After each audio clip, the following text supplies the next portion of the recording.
All right. Hey, Vikings fans. Welcome into another episode of the Skol Hop. I'm Evan. I'm Austin. We're just a couple of dudes from Iowa. We like drinking beer, talking about the Vikings. Yes, we do. Skol. We'll talk about the beer in a minute, but first. Yeah, we are sponsored. So thank you to Big Top Ventures for sponsoring us today. This episode is brought to you by Big Top Ventures. If you're considering taking an all-inclusive trip to either Mexico or Jamaica, reach out to our friends at Big Top Ventures. You can do that by emailing bigtopventuresllc at gmail.com. Again, that's bigtopventuresllc at gmail.com. They can get you the lowest rate possible on several all-inclusive resorts throughout the region. Big Top Ventures, step right up to your next big adventure. So thanks, Big Top Ventures. Yeah, thanks. We got the hat down here, and yeah, it's been fun to feature a friend of ours, a friend of the show. Yeah, they've been really good to us. They're sponsoring. They gave us a gift, which we are working on finding the perfect spot and a way to present that awesome Dante Culpepper signed jersey. They've been really good to us. Yeah. Well, we got to talk about the beer that we're drinking tonight. Yeah. We have the Peace Tree Brewing Company Red Rambler Red Ale. This was something that I picked out. And if you know me, you know that I like anything in the red, amber, Oktoberfest family. Mm-hmm. And that's very obvious by the color of this beer. It's definitely a red beer. But I got to looking through our list of beers that we featured on the show, and we only feature Iowa beers on the show. And I noticed that we hadn't featured a Peace Tree beer yet. So this is our first Peace Tree. And I got to say, so far, it's pretty good. Yeah, I'm liking it a lot. And while I don't really hate any beer, unless it's like a spicy beer or something like that, which is weird because I like spicy food. But anyways, I don't really hate any beer, but I don't normally just go for the ambers. I'm usually more of an IPA guy, but I mean, this is doing it. I think it's the time of year for me. I've said it before. If it were like July 4th, I don't know how much I'd love diving into this one, but yeah, this is hitting the spot for me right now. I definitely and it just looks good in the football mug too. It looks like that's true. It looks like a football. It's got that color to it. I don't know. It's good. So thanks, Peace Tree. Yeah, thank you, Ev, for Skol. It's a good one. Well, another tough week to talk about the Vikings. Yeah. Not a lot of, I shouldn't say not a lot of. There were some good things that happened. The final result was not good. No, I mean, anytime you lose, it's not good. And we could even go back to the Raiders game. Yeah, they won, but it still wasn't good. The best thing that came out of that game, other than the win, at least in my personal opinion, is that they finally made the switch at quarterback, which that's been a controversial topic this week after the Bengals game, too. I've seen maybe they're just a loud minority on Vikings Twitter, but a lot of people have been saying, it didn't work. Get Nick Mullins out of there. It's been obnoxious, actually. Yeah. How many people have said that? And I can kind of see, okay, he threw 2 interceptions. The first one was just like a gunslinger interception. He tried to ball it out in the end zone, and the defender made a great play. The second one, the defender still made a great play, but that one was just a boneheaded, dumb. He was being sacked, and he didn't want to get sacked, so he tossed it right at the last second, and it didn't hit the ground. The defensive tackle, intercepted it, which, good for that defensive tackle, heads-up play. He made a great play as a defender, but my goodness, Nick Mullins made an idiotic play right there. However, I'm still a Mullins fan. He was a step above anything we had seen since Kirk Cousins, and I know how exciting and electric those Josh Dobbs 4 quarters between 2 games were.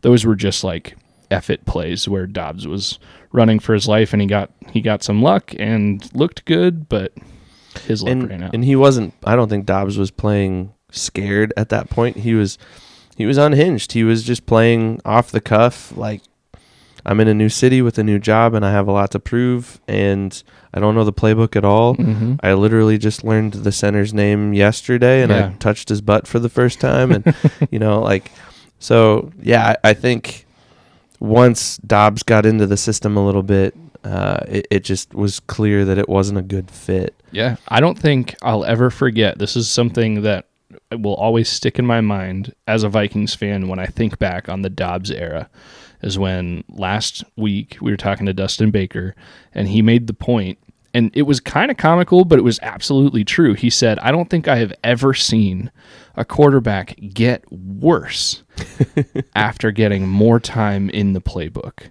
Now, I'm sure you could go back and be like, well, this guy, he played on a team for 5 years and he ultimately got worse. I mean, that could be injury or poor blocking or whatever. But like Dobbs, he got worse. It was like you said, like I think you were kind of alluding to it. He was getting scared almost. And like I think you mentioned last week, the week before, there was an early hit on him in the Broncos game. And it was like the first drive of the game. Yeah, and it kind of like maybe that was the final nail in the coffin of being his downfall. I can't think of that hit, but I think you got a point there. Dobbs was not it. I think Mullins is it, and I don't think they move on to Hall until the season is 100% no chance at the playoffs. Mullins at least gives you that chance. Agreed. Well, and if we just look at Mullins' stat line and we compare it to Jake Browning, who is another backup, Former Viking, and we could talk about how he made a statement directed at the Vikings organization. We'll get to that. Never effing cut me. Yeah, right. Anyways, I think, and I told you this kind of in our immediate reactions to the Bengals game, I said I think Mullins marginally played better than Jake Browning did. And I think the stat line proves that. He was 26 of 33, 303 yards, 9.2 average, 2 touchdowns. He did have those 2 picks. Mm-hmm. He got sacked 3 times for 22 yards, and he had a 99.9 rating. Yeah. I mean, outside of those bonehead picks, which you can't take away. Those happened. Yep. We can't take them away. But even with those, he still put the team in a position to win and had the defense not melted midway through the third quarter all the way through the end of the game. I mean, you're talking about a Vikings win right now. But again, like, you can't take the interceptions away. You can't take the defensive meltdown away either. Although, who was it? Was it T. Higgins that made that insane, like... He's, like, reaching over the pylon. Yeah. Which... What a heads-up play. And it was totally 100% true. And there was no, like, oh, he stepped out, or the refs made... No, that was a true, blue, awesome heads-up play by him. And I think it was a Caleb Evans. Honestly, he couldn't have done much better on that play. I don't know. He was right on him. His coverage was great. Yeah, Higgins, is that who it was? Yeah, it was T. Higgins. He made the catch, but like he's really good too. I don't think a Caleb Evans could have done much more than he did on that play, outside of just doing better, I guess. But yeah, how do you defend that? Like, you just can't. And that's probably more on Browning being able to elude everything and throw the ball. I saw a clip somewhere of JJ going up to T. Higgins after the game and just being like, man, that was something. Right? Like, and just like acknowledging, like, that was an amazing play. Mm-hmm. And like that says something when one of the best acknowledges someone else who does something really, really well. So, and it's not like T. Higgins is some no-name guy that just came out of nowhere and made one great play. He's really good. He's just also not Jamar Chase.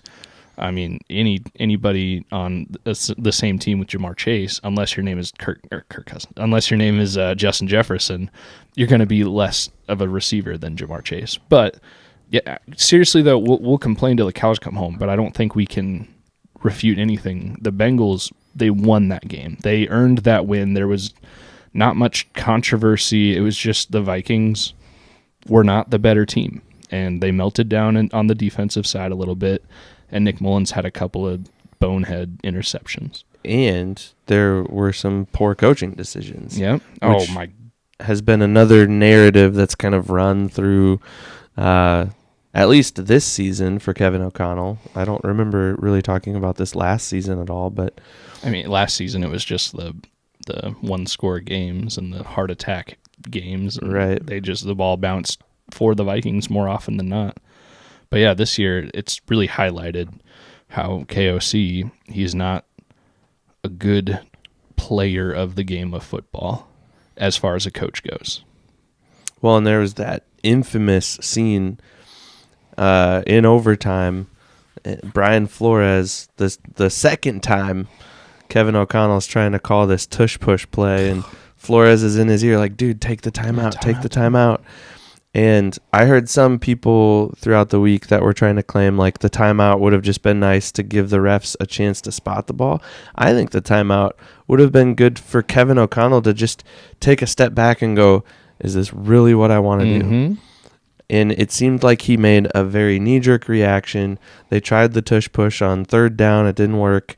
They were going to do it again. And I don't know what Brian Flores is thinking. Obviously, he has had coaching experience. Yeah. But from my perspective, I think it would have just been better to like just press pause for a moment and get your thoughts together. And is this the best play call that I can call to put my team in a position to win the game? I have a backup quarterback. I have a backup running back. My offensive line is depleted. And I'm going to throw the smallest guy on the team behind the quarterback who I'm not a big guy and I weigh more than Brandon Powell. Yeah. You're going to put him behind the quarterback to try and push him towards the first down. It didn't make sense. And I think that timeout could have benefited Kevin O'Connell in many ways. Absolutely. There was Annie Agar on TikTok and Twitter and really everywhere else. She does her weekly recap. Yeah, weekly I haven't seen NFL it yet. meetings. Well, she usually does a joke for every team, even if it's a one-liner. And her one-liner for the Vikings was something to the tune of, you guys really ran the tush push twice in a row and you got the elf on the shelf out there to push the quarterback. And that's true. Yes, you are not a big guy. You weigh more than him. And especially when this team has CJ Ham. This team has TJ Hawkinson. This team has a really good offense, and Ty Chandler, who put out the best rushing performance the Vikings have seen this year, and they needed, 6 inches? Well, and we watched, I think it was the first or second quarter, they'd run a successful tush push. They got the first down. It was great. Mm-hmm. And then the opportunity came up again on 3rd and inches or whatever it was, and they faked it. Yeah. And they dumped a little pass to the right out to Ty Chandler, and he gets 6 or 7 yards when they needed 6 inches. And it's yes, that was awesome, because it looked like they were just going to keep trying to do the Jalen Hurts, Philadelphia tush push kind of thing. And they faked everybody out. I mean, they faked me out. And here we go getting 6 yards when we needed 6 inches, and okay. Yeah. And that, I think in that overtime situation, you just run at the play before, try to fake it again. I don't know. And Ty Chandler had been running well the whole game. I don't know. I feel like at this point, unless you are the Eagles who have figured it out, if you try the tush push, that's getting cute. And anytime, whether you and me, whether we've been sitting right next to each other watching a game, or texting each other, or on live, talking to each other, anytime the Vikings have tried to quote unquote get cute this year, it really more than often doesn't work. Yep. And one of us texts the other one and says, "Oh, there they are again, getting cute. They're not good enough to try to get cute. So don't get cute. You have a good offense. Use it." I know you need 6 inches, but that doesn't mean the field is only 6 inches. Sure, maybe you don't throw a Hail Mary attempt on a 4th and 6 inches, but maybe just run a play that is good for a couple of yards. I don't know. And I think KOC did say they did that specific tush push, at least the first time. They were in the formation they were to try to keep the Bengals from being in their goal line formation. So they spread everybody out a little bit, and then they put Powell in motion to try to catch him off guard. But my goodness, you try it once and it doesn't work. You don't try it again the next play. What's the definition of insanity? That's really frustrating. A quick little side note. that I would like to add with this whole tush push conversation. There were some videos that came out because Jason Kelsey was caught with a false start penalty moving the ball forward. I don't know if you saw that. I didn't know that it was because he moved the ball forward, but I knew he got caught doing something. So he got flagged for a false start, and everybody's just kind of like, what? How does the center get flagged for? And when they went back and replayed, you can see Jason Kelsey put his hand on the ball and then kind of lurch it forward almost like he's adjusting himself a little bit, but really give just himself a couple inches. So it makes you wonder if the Eagles' success at the tush push play has largely been a result of Jason Kelsey. I don't know if I'd go as far to say cheating, sure, but bending the rules of the game in the favor of the Eagles, because they have been by far and away the most successful team to pull off that play. They've done it countless times, and it's worked pretty much every time for them. So, and I know you're not saying that they're cheating and this is whole controversy, but it does make me want to kind of pay more attention in any football game to the center as he walks up to the ball, just to see, is it something every center does as he gets down? Does he kind of adjust himself a little bit, or is that just that one play Jason Kelsey kind of went a little rogue? My gut tells me it's probably just something out of habit. To some extent, most centers do a little bit, but there could be something there. It seems like, though, in that Philadelphia game, that the refs were watching for it because they'd been alerted to it previously. At least that's what the commentary had kind of made us as the general viewing public believe. And, I mean, they saw something, and when you go back and watch that specific play towards the end of that game, you can see it, and it's kind of clear as day. Like, yeah, he does try to advance the ball before the play starts. Yeah. And that shouldn't be allowed. Like, there should be a rule that says this is where the ball is placed. And I think this opens up a whole other conversation about the NFL in this day and age and the technology involved. And, like, let's just put chips in footballs, and I think there already are some chips in footballs. To some extent they do, yeah. But let's figure out this ball in position on the field, ball in space type of thing, and let's just get a little more scientific with that and make it a little less subject to human error and cheating, or not even cheating, but just bending the rules slightly, I think the Eagles have done, and let's just make it a little more precise. Yeah. Well, and to that point, I think the NFL does test around with stuff, because I feel like for years we were saying all the time, complaining to the point where it's you guys have pylons at every end zone line. Put a camera right there too. And it could have been in the last few seasons. They definitely have cameras in those pylons now. They even... with the first down markers. Yeah, they even... Yeah. I don't know if they've always had pylons at the line of scrimmage and the first down markers. They do now. Yep. And those pylons have cameras in them, and they've kind of made for some really cool footage too. Oh, for sure. But you wonder, how many games did they have 10 years ago where they kind of tested that out a little bit without making it public, without saying, hey guys, we're going to put cameras in this pylon, and not even show it on TV, just kind of see are we able to see anything? I wonder how often they try things out. Sure, there's probably some things for player safety and stuff that they have to be public about. But for all I know, they're trying out technology of chips in the shoulder pads or something, or some kind of a spatial recognition thing, and they just don't tell anybody. Which, I mean, maybe they don't have to. So I'd be interested to know stuff like that if they've ever done that. I think we'll continue to see some advancement in the technology of the game going forward too.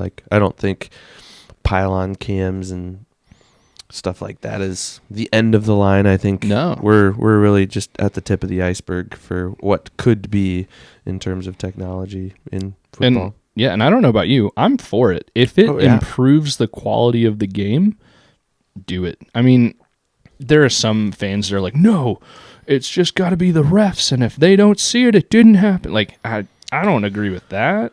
I mean, you don't want to take the human element out of it, because I don't care how much AI or technology you have. There's always going to be something where it's like a human can see see what the right call is. Slow-mo, real-time, whatever. Sometimes AI or technology is not going to be able to get it 100% right all the time. But I'm a fan of trying things out. Make the game better if you can. And I think there are some things you can do that just take the element of human error out of it, or just make the game better. Like if we were to step away from football altogether and you look at baseball, the introduction of the pitch clock really changed the landscape of baseball this last season. Better. And yeah, I would say for the better. I think it was a really good baseball season. I think a lot of the players were leery about it, especially pitchers and catchers, because they're the ones that have to really deal with the ramifications of being on a clock like that. But I mean, the average time of an MLB game went way down. Yeah. And I don't know if viewership went up yet, but I would say in the next several years we might see a trend upwards that way. I can tell you this. I mean, I'm not a huge baseball fan right now. If I'm going to be enthralled by a baseball game, it means the Twins have somehow gotten to the playoffs and have a chance of winning. Like, I'm a fair weather Twins baseball fan. That's about it. Otherwise, I'll go to a game and enjoy the atmosphere, but that's the cap of it. However, if I'm a 6-year-old right now and just starting to kind of enter the idea of liking sports, and a baseball game isn't 5 hours, it's 2 hours, and I can kind of be intrigued by that, maybe the 6-year-olds now are more apt to like baseball because it's not as long and drawn out. So 20 years from now, you're going to have theoretically more people who like baseball and who are diehard baseball fans, and maybe that one little tweak attributed to that. Could be. So yeah, I'm a fan of improving the game for the better. Well, let's come back around really quick, because I found this interesting stat that Janik Eckhart had posted on Twitter, just coming back to the quarterback conversation that we were having earlier. And I guess my knowledge of some of these stats are fairly elementary. Me too. But Janik Eckhart posted this picture on Twitter, and he says Vikings fans are calling for KOC's job after he uses that Shanahan witchcraft is a moment I will still laugh about in decades. And he is using that caption to refer to this picture of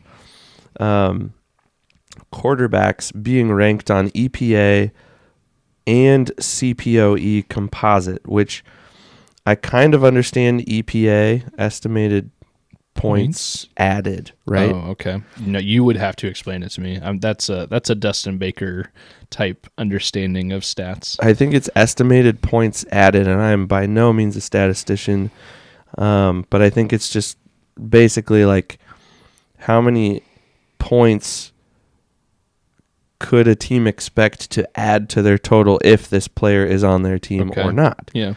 And I can't even begin to explain to you CPOE, and I could have just completely destroyed EPA. I don't know.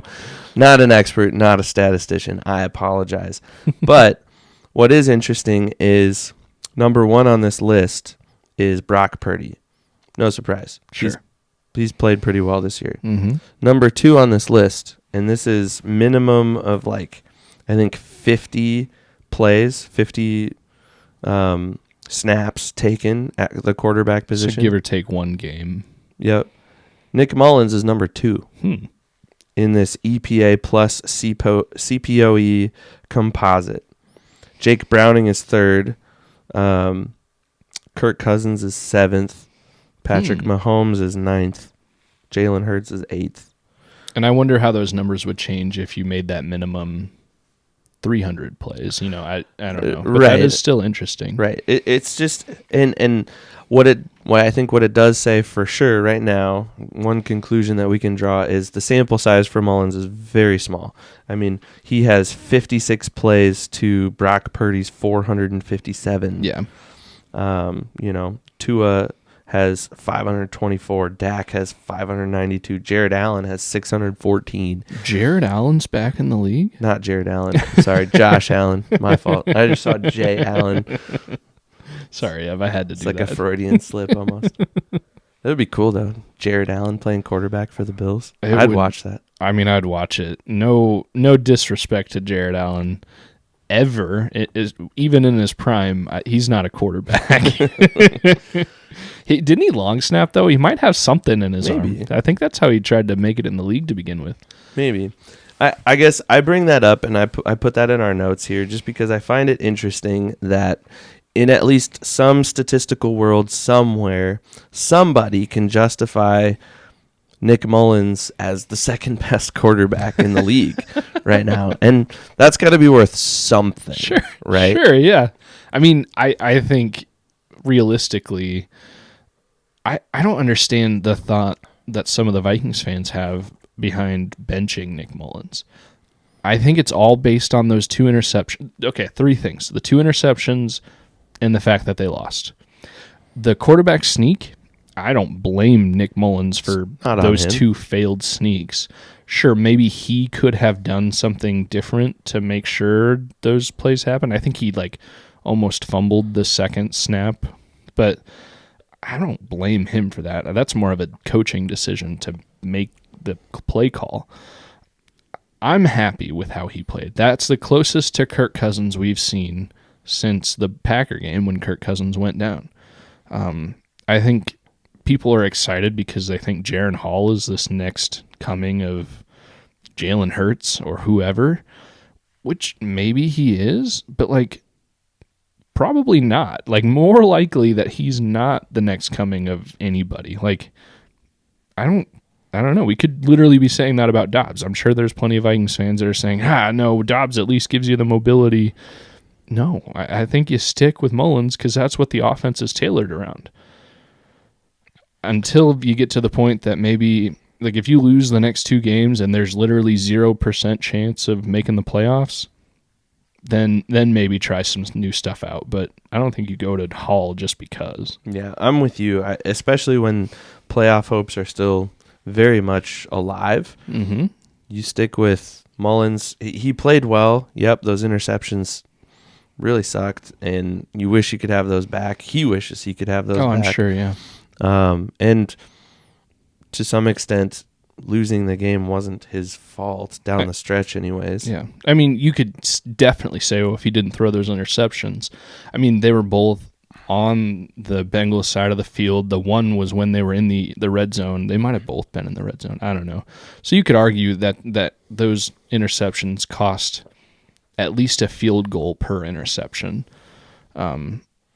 which, I mean, in that sense, they went to overtime. They wouldn't have gone to overtime if they had 6 more points. But they were early enough in the game that, I don't know. I'm not blaming the loss on those 2 interceptions. I don't think you can fully. What do you think about the defense and the meltdown in the 4th quarter? Yeah, I mean, it really started in the 3rd quarter, and they allowed 3 straight touchdown drives. I don't know, did we talk about it on the mic? The T. Higgins touchdown, that was just ballers balling out. I mean, Caleb Evans, his positioning was great. He played it well. He didn't commit a penalty. I don't know how much better he could have done.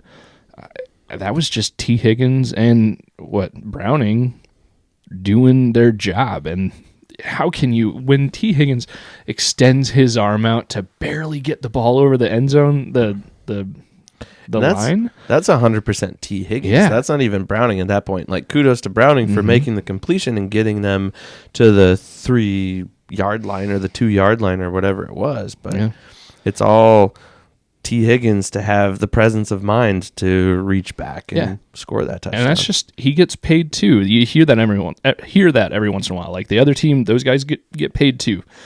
They have a job too. They're gonna win sometimes. I don't know. I think the biggest, more than either of those 2 interceptions of Nick Mullins, the biggest deflator of the whole game was that 3rd and 21 the Vikings let the Bengals complete. If they don't get that, it's a whole different ball game.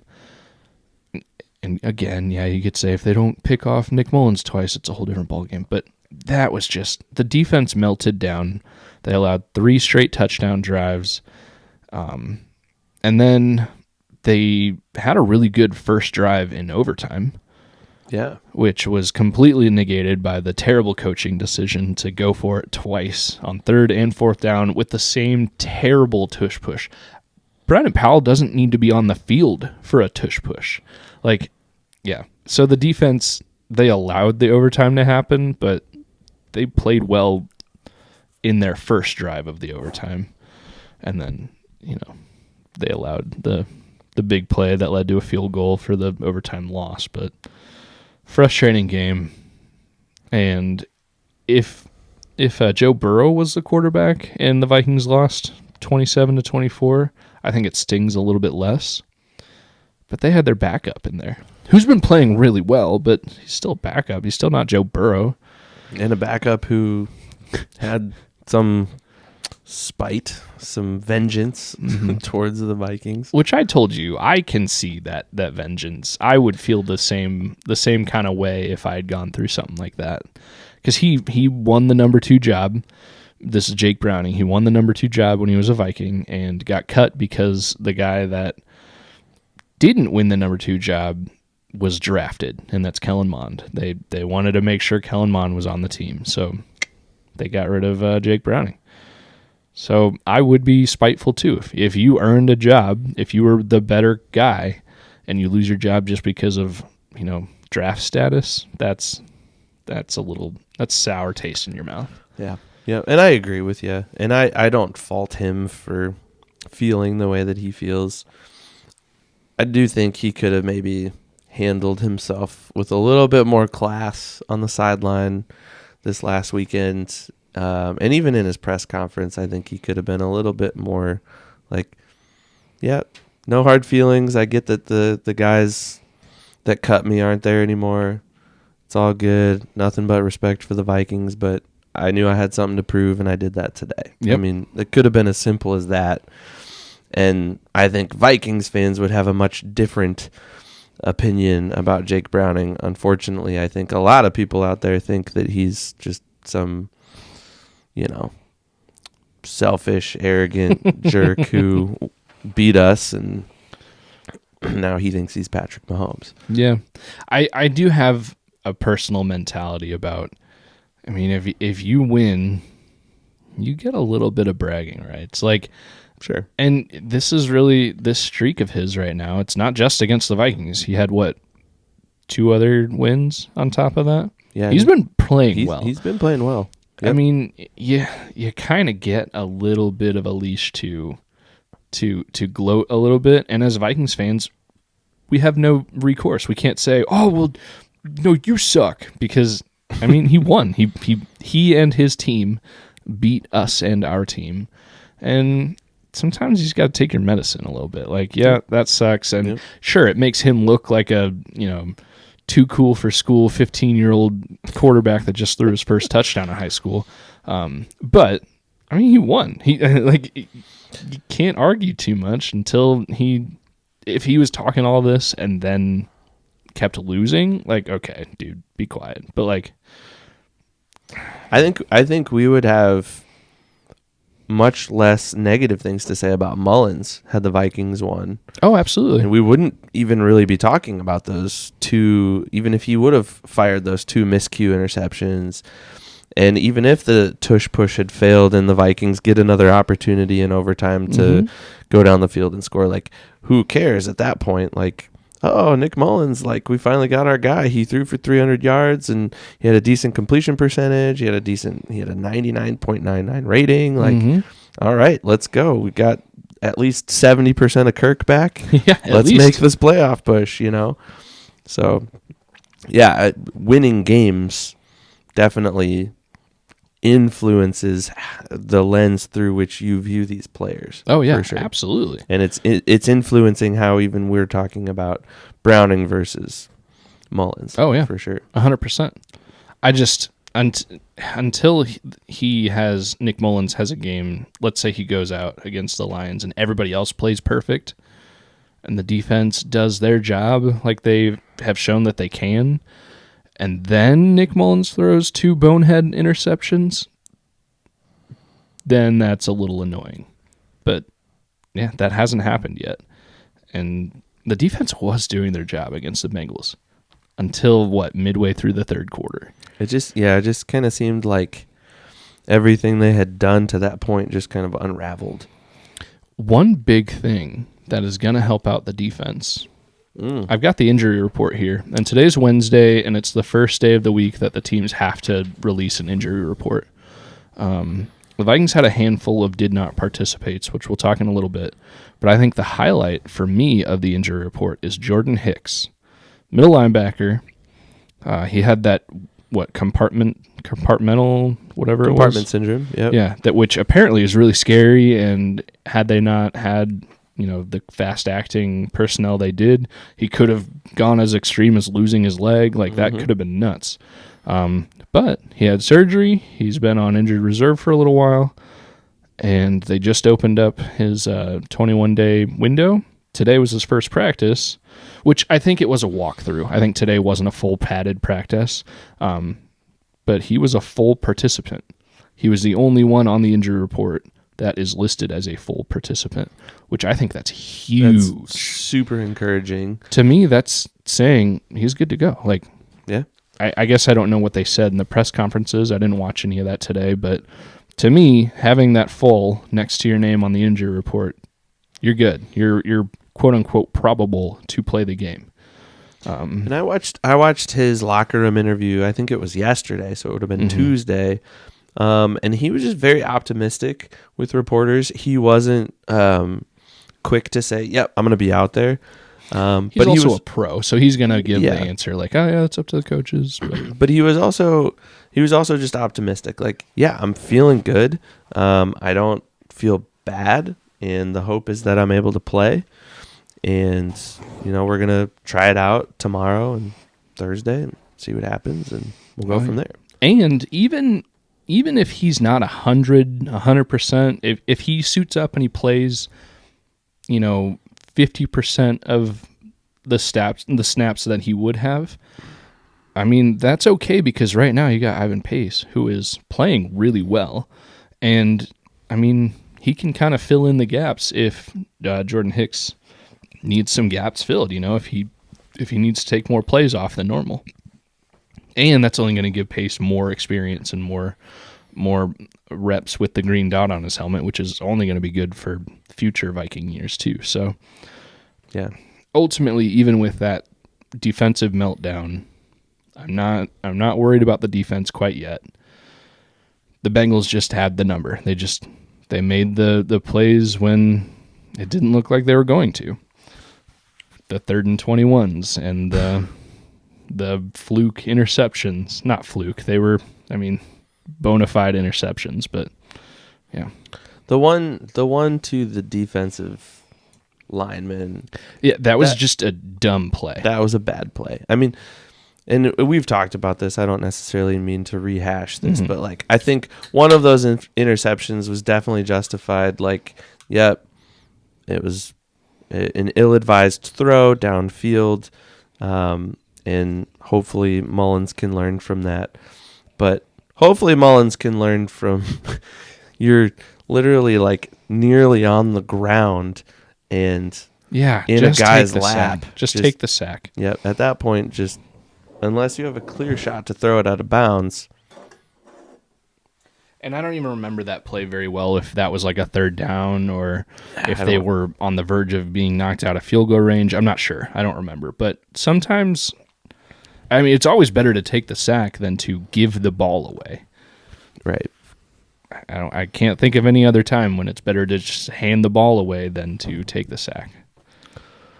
But I think we should talk about what happens from here. And we've got a little screenshot here on our notes from a friend of the show, Dustin Baker. Yeah, we can exploit that a little bit, milk that relationship for all it's worth, I guess, a little bit. Yeah. Well, we were following him on Twitter and referencing his tweets before. Oh yeah. I'm not saying we're in the wrong for No. saying friend of the show. No. But anyways, Dustin had tweeted earlier today, I believe, playoff probability for the Vikings the rest of the way. Mm-hmm. And he's broken it down game by game. So the Vikings win out. They beat Detroit, beat Green Bay, beat Detroit. 100%. We're in the playoffs. In the playoffs. And we are NFC North champions because... Maybe. I guess we do need help from the Cowboys. The Cowboys will have to beat Detroit on that in-between week 17, for that to officially be bona fide and happen for sure. But regardless, if the Vikings win out, they are 100% in the playoffs. Even if they lose this week and then beat Green Bay and Detroit the following 2 weeks, 99% chance. Beat Detroit twice but lose to Green Bay in the middle, 98%. Win the next 2 but lose the final game of the season at Detroit, also 98%. So like any combination of winning twice, losing once, 98% or better. Which makes you feel good to think that you could lose and it's not the end of the world yet. Right. It just makes it a lot more difficult, but it's not the playoffs haven't started right now. But then you get into the 2-loss category, and that's where things get more complicated. The best case scenario is you lose to Detroit twice, but you beat Green Bay. That still gives you a 42% chance. If you beat Detroit the first time and then lose the final 2, 28%. If you lose the next 2 games but then beat Detroit in the final game, 26%. If you lose all 3, there's still a 0.5% chance that the Vikings make the playoffs. But if you lose all 3, you're sitting at 7-10, right? And in that scenario, you're doing what you did on our YouTube video not too long ago, and you're basically clicking lose on every other NFC team's record. I mean, he said it as much with saying 0.5% chance. If they lose all 3, you're not going to the playoffs. Like, it would be the craziest thing. And then if that 0.5% chance happens, you lose all 3 and you do make it to the playoffs, you're not beating anybody in the playoffs. You're probably not beating really anybody in the playoffs if you win the next 3. Like, it's going to be tough. Although I said months ago, if they fight, scratch, and claw their way into the playoffs, even right now, you said they're it last week. Be a week. Tough team. You said it last week. You said you said it early this season, and then you also said it again last week. Yeah, if they make it to the playoffs, they'll be a tough team. They may not win, but they'll be a tough team, and I agree with that. I think this team has proven itself to be tough, to battle adversity, and to win tough games, even when situations are difficult. Yeah, and they host the Lions this week. I think currently the line puts the Vikings at home underdogs. Yep. And the Lions just won, 42-17 last week. Like, they're not the Lions of old. Regardless of what happens in the next 3 weeks, the Lions are a good team. And we've both been saying the Lions are the team to beat in the NFC North. We've been saying that for the past year, probably. I've been saying that since the season started. Yeah, definitely since the season started, but probably even like at this time last year, like the Lions were their second half of the 22 season. They came on strong last year too. They beat the Vikings in the second half of the 22 season. So, I mean, they're no chumps. It's not just a cakewalk. They're not the Lions of old. The Packers have, I think they lost last week, but they've figured something out, which is really annoying. Their defense is still bad. Yeah. They want Joe Barry gone. Yeah. Yesterday. Which, I mean, as far as I'm concerned, they can keep him forever.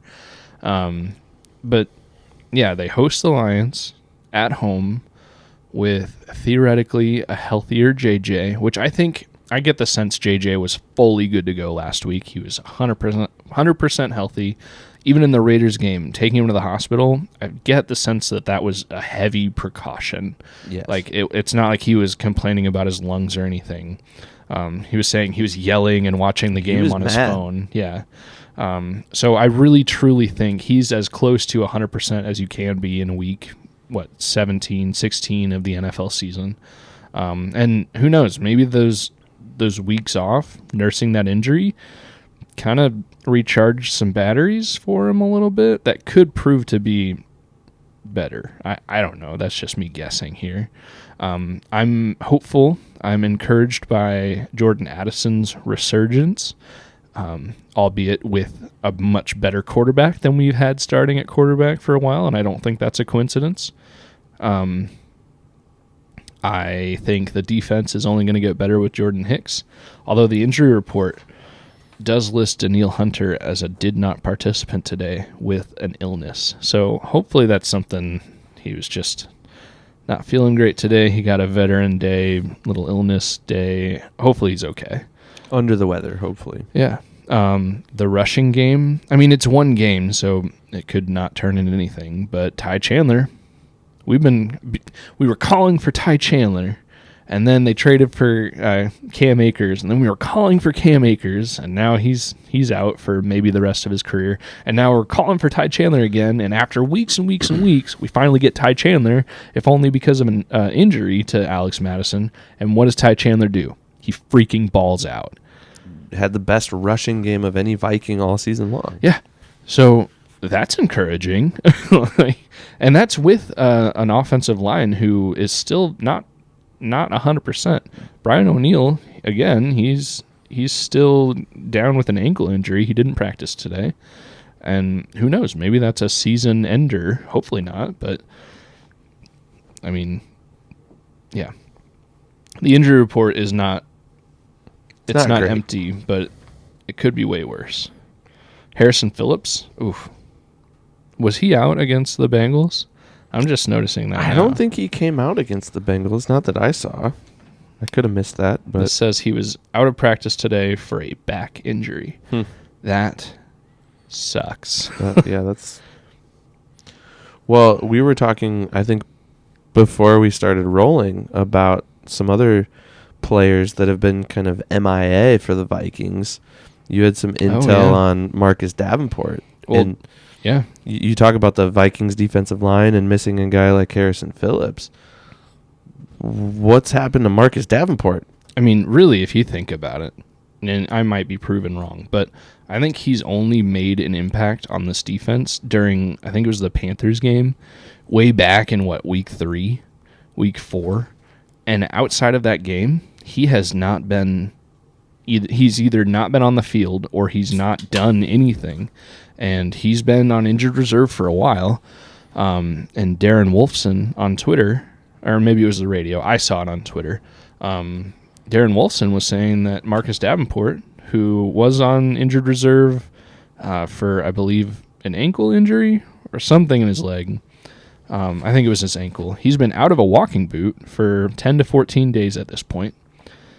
And the sense that Darren Wolfson's getting is that, I mean, Marcus Davenport is probably not going to play at all the rest of the season, and he's on a 1-year deal, and he's not going to be a Viking after this year. They're not even going to try to sign him, which I think he had like a $13 million deal this year. That's a lot of money for a guy who really made an impact on one game.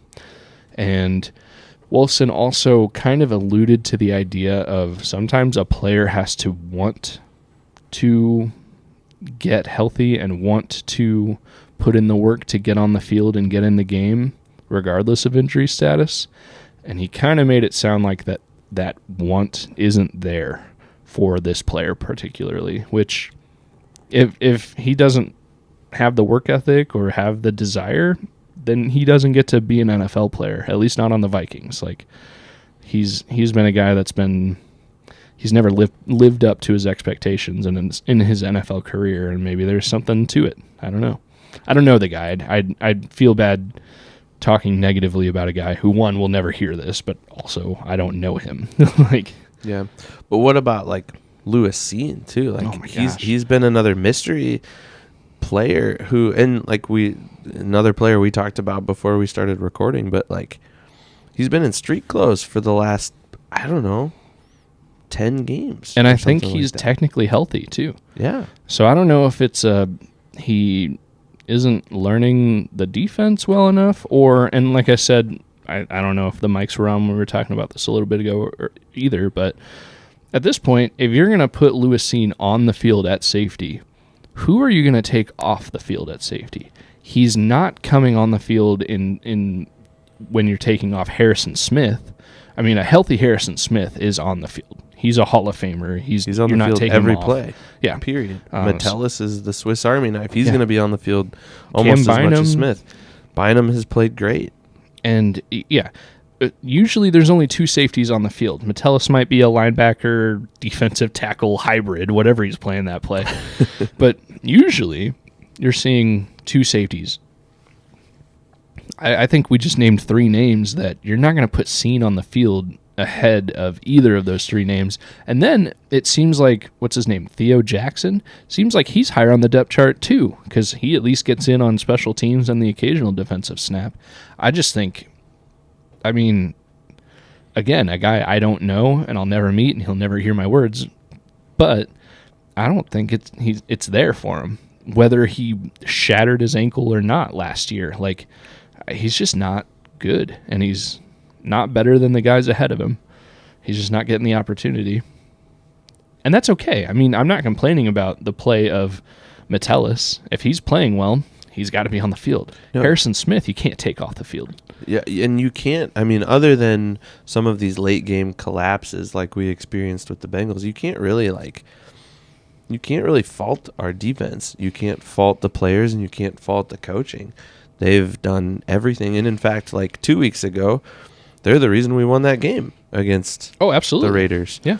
Because the offense wasn't going to do anything. And it seemed to wake something up in the Raiders because they came out and scored. What did they score? Was it 60-something? 63, I think. Jeez. I think they definitely broke a record of like the biggest point differential from 1 week to another for any given team ever. Yeah. Well, and they got Staley and the GM fired.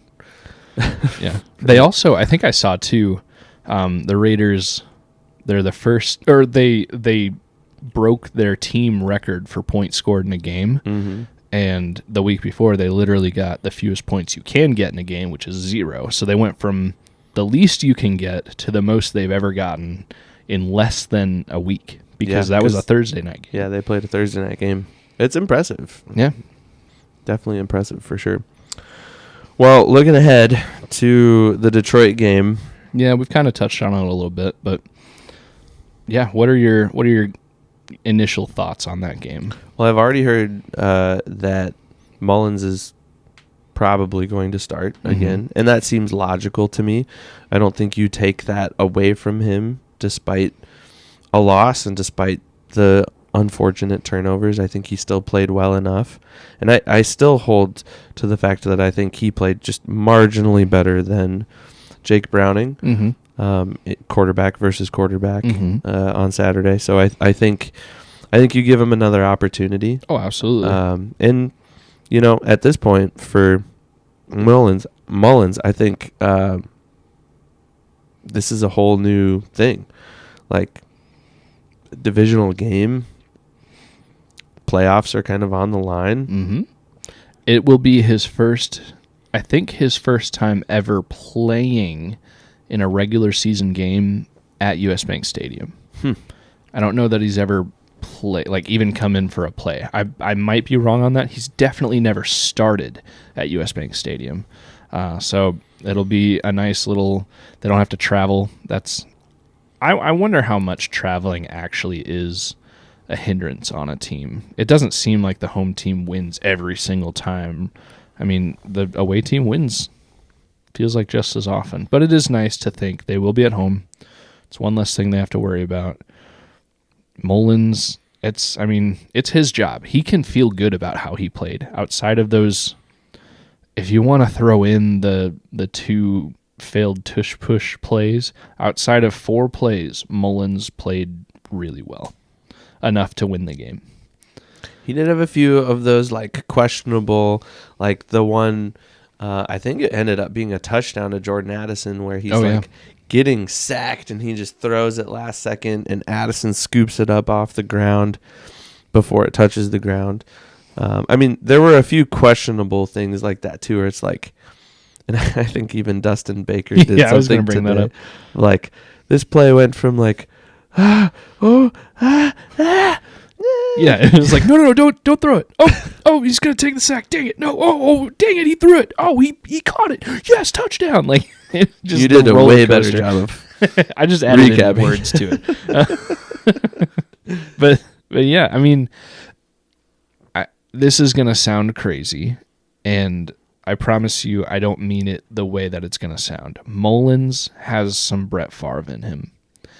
Mullins is not a Hall of Fame quarterback. He is not Brett Favre, but he's got that gunslinger mentality, and I'm pretty sure when Brett Favre retired, he was number one in both touchdown passes in NFL history as well as interceptions. So you're going to get some of that, and I'm pretty sure Mullins was 2-2 as far as touchdown passes and interceptions against the Bengals. Yes.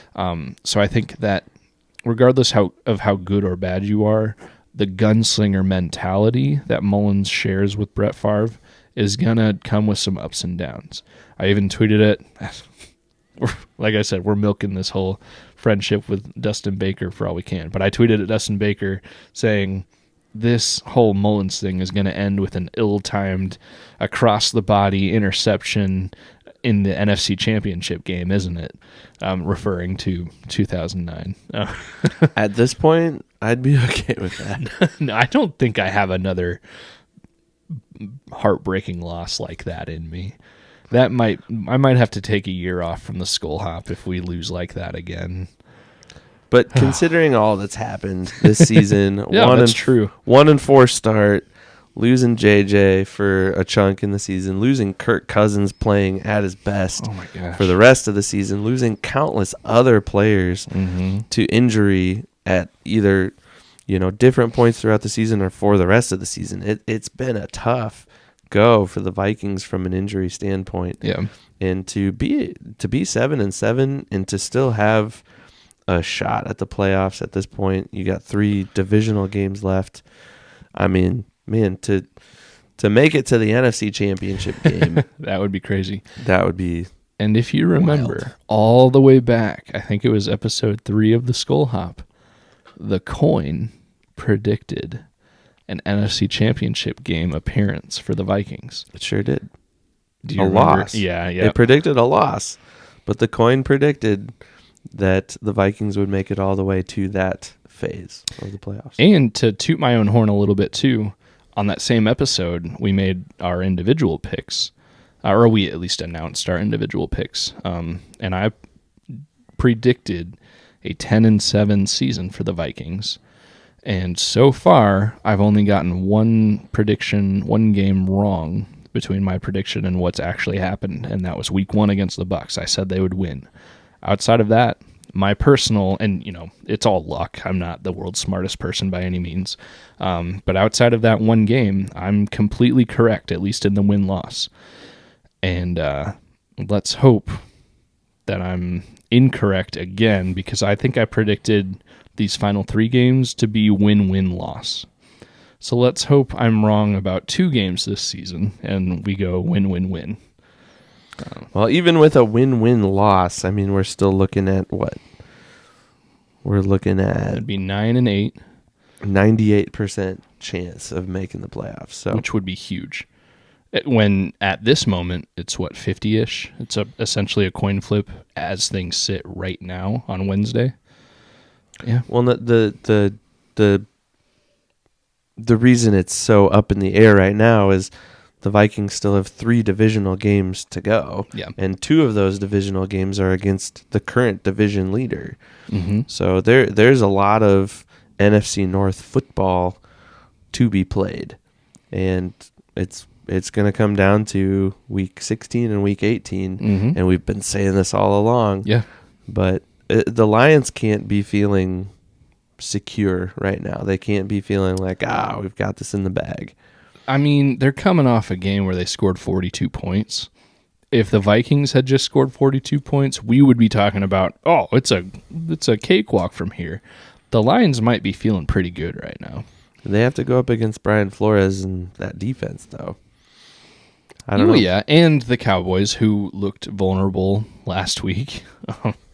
But, yeah, I mean, realistically, the Vikings have an uphill battle. Realistically, the Lions, it's not a cakewalk, but they probably have a better chance, objectively, than the Vikings do at this point. I don't know. It will be a very entertaining, hopefully happy for Vikings fans 3 weeks. And I think at this point, correct me if I'm wrong, but there's really only two scenarios. The Vikings are a 6 seed playing at Detroit in the wild card round. Yeah.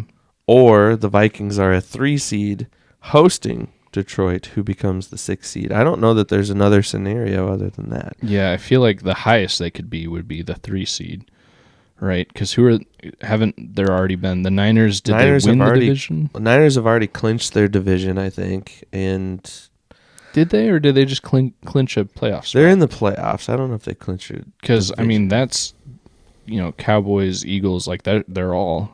No, the Niners are not in. Niners are the West. Yeah, okay, they may have already clinched. I know they clinched a playoff spot, and I know the Cowboys have clinched as well. The Eagles have clinched as well. Yeah, but like the Cowboys, so you're talking Niners, Cowboys, Eagles. They can't be 1, 2, 3 seeds because the Cowboys and the Eagles are in the same division. So I think the Cowboys or Eagles are either going to be the 2 or the 5 seeds. Yeah. So yeah, I think you're probably right. The Vikings could be as good as the 3 seed. Or as bad as the 6, well, really the Possibly 7th seed. 6 or 7. But yeah, it's probably more likely if they make the playoffs, they'll either be the 3 or the 6. I think with the conference record, they'll win any tiebreaker and for the most part take that 6 seed. Yeah. So, yeah, I mean, you're either hosting a game against the Eagles or the Cowboys, whoever loses their division. Maybe. Because if you're the 3 seed, you're probably playing the 6 seed. The 6 seed. And that wouldn't be the Eagles or the Cowboys. That would be one of the other I think that's what I'm saying. Teams. Like, yeah. I think it's Vikings Lions no matter what. Yep. If the Vikings make the playoffs, it's Vikings Lions no matter what. It's just a matter of who's the 3 and who's the 6 and who hosts. Unless they luck into it and get the 7 seed by losing a few more games than they should and then getting help by getting in the playoffs. And if they're the 7 seed, they're going to San Francisco and hopefully Cinderella-ing against the 49ers. So there's a few options. We could be talking about draft status right now. We could be talking about, the Vikings have anywhere between the 5th and the 12th pick in the draft, and I don't want to talk about but like I'm saying, like that could be a reality. And sure. When the Vikings were 1-4, that's where we were headed for sure. And to be less than a week away from Christmas and talking about who they might play in the playoffs, that's a win. That's a huge win. Yep. And we're gonna ride that train until it ends. Mm-hmm. And we've said it before. I know I've said it. I'm a fan of the team. I'm never going to root for losses just for playoff or for draft stock, because if there's a guy they want, they're going to do everything they can to trade around and pay whatever they have to pay to get that guy, whether they have the first pick or the 32nd. The draft will figure itself out. That's a whole nother animal. That's other podcast episodes. Right now you're in the season, and until the Super Bowl is out of reach, it's in reach. I mean, you're still within playoff talking, so you're still in the dance.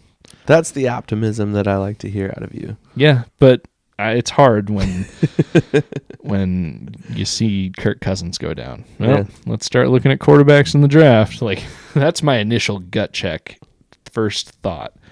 But I want my team to win, darn it. I want to see a freaking Super... I'm literally wearing a shirt right now that says, "Just one before I die." That would be nice. Yeah. I think it's possible. Dustin Baker, for the 12th time we're mentioning his name, when we talked to him last week, and I asked him about if he feels bad for bringing his kids into this fandom, he said, My son's probably got another 75, 80 years left in him. The Vikings are going to win a Super Bowl in that time. And I kind of got scared. Like, I don't have 75 years left in me. Like, I might have, like, I don't know, 50? Are the Vikings, they've already been a team for 60 years. They've never won it. What if they don't win in the next 50 years, Ev? Like, what are we going to do? We'll be fans no matter what. We'll be old men on the Skol Hop. Welcome to the Skol Hop. We can't drink beer anymore because we're so old. But we'll be here, and we'll be talking about hopefully multiple Viking Super Bowls by then. We'll have to pause the podcast a few times to go take our meds. No, we'll just have the IV drips right here and the catheters. We won't even have to get up for anything. We'll do it from the hospital room. That would be ideal. We should probably wrap this up because I don't have a catheter. And I'm gonna need to, take care of that pretty soon. But good beer. I do like this beer. What is it? The Peach Tree or Peace Tree. Sorry, Red out Rambler, of Knoxville, Iowa. Yep. The Red Rambler. What was it? 4.8%. A little more than that. 5.8. Oh, nice. Yeah. But yeah, it's a good beer. Good beer. Definitely would have it again. And we haven't had a Peace Tree. Yeah. On the show yet, so I don't know if I'm sure I have, but I can't think of a time I've had Peace Tree. I definitely will now because this beer is really good. It's good stuff.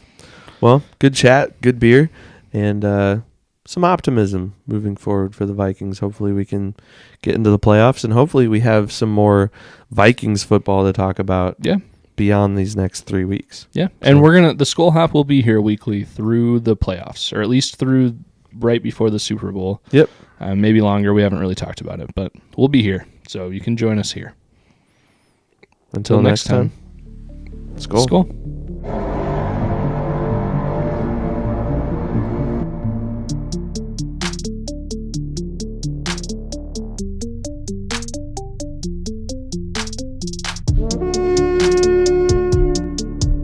Hey Vikings fans, Evan here from the Skol Hop, and we just wanted to say thank you again so much for listening to the Skol Hop, and we also wanted to take one more opportunity to let you know that this episode of the Skol Hop has been brought to you by Big Top Ventures. If you're considering taking an all-inclusive trip to either Mexico or Jamaica, reach out to our friends at Big Top Ventures at bigtopventuresllc@gmail.com. Once again, that's bigtopventuresllc@gmail.com. You can get the lowest rate possible on several all-inclusive resorts throughout the region. Big Top Ventures. Step right up to your next big adventure. And thanks again for listening to the Skol Hop. Skol.